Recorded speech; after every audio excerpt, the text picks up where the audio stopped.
بسم الله الرحمن الرحيم.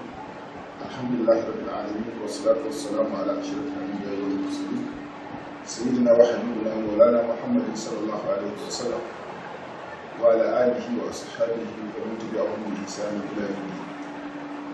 جماعة المسلمين السلام عليكم ورحمة الله تعالى وبركاته.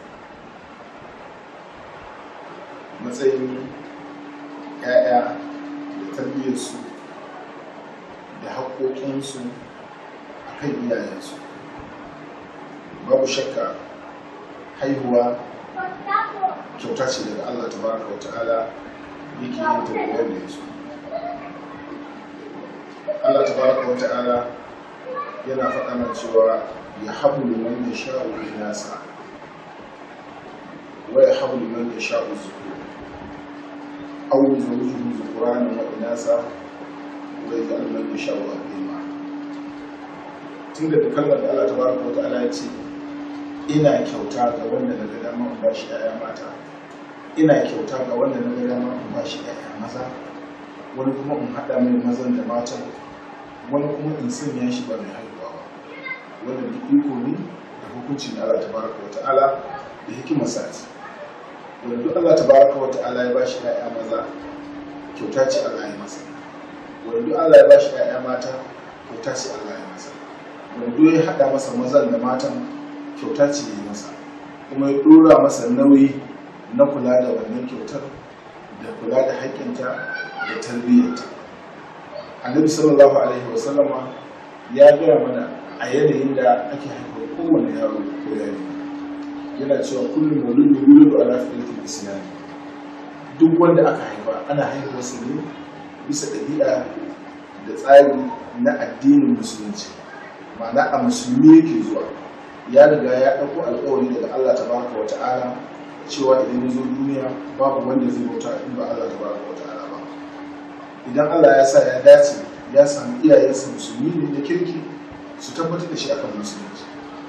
Idan kuma ya samu iyayensa kiristoci ne, sai su juya shi su mai da shi kirista, amma ba dan ya zo a kirista ba.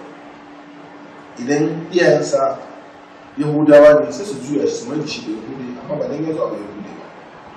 Hakanan idan ya tattata iyayensa ko da musulmai ne amma suna kan wata ɗabi'a mara kyau, to sai su tashe shi akan wannan ɗabi'a ko ya zuba rai.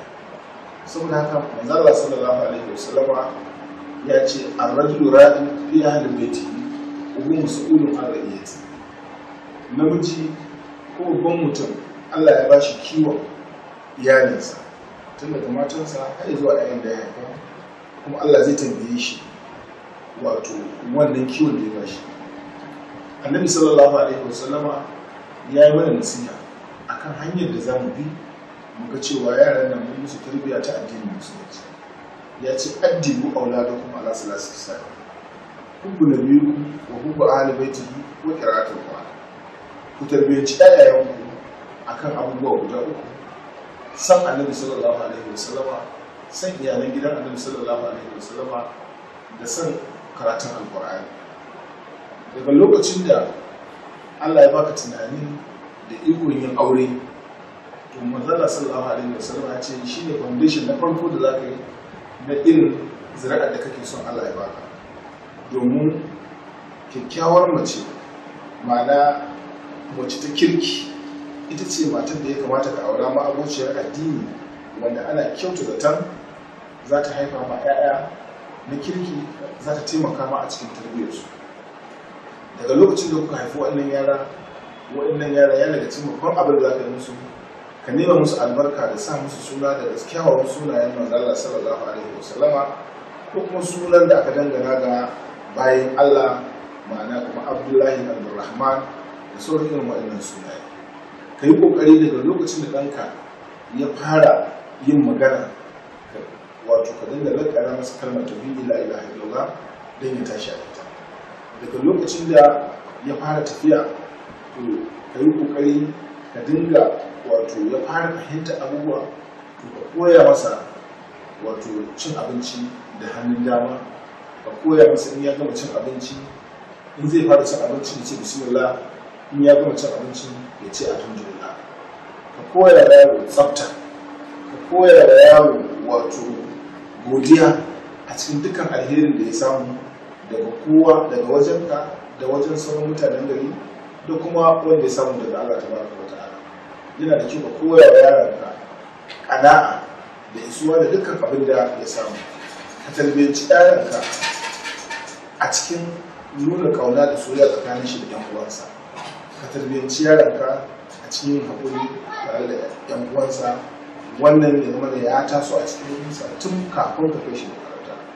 Idan kai haka, Allah zai taimake ka a cikin tarbiyyar yaranka, ya taso cikin taimaka ma a cikin sauki amana da Allah tabaraka wa ta'ala ya ba.